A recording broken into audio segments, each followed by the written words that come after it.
Prada Tote ni bawah RM4,000 sahaja. Memang cantik untuk korang pakai pergi kerja, atau kalau korang ada any special occasion ataupun korang nak pergi meeting ke apa, memang sangat-sangat classy.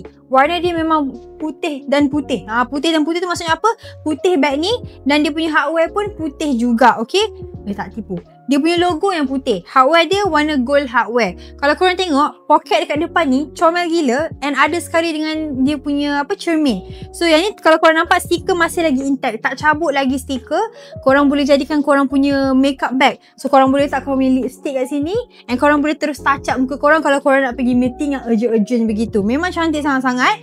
And let's say kalau korang dah tak nak pakai pergi meeting, korang nak jadikan dia daily bag pula, boleh, sebab dia datang sekali dengan tali panjang. So korang boleh cross bodykan dia, atau boleh jadikan dia as a shoulder bag. Ada 1 unit sahaja untuk bag ni. Harga dia cuma RM3,990 sahaja.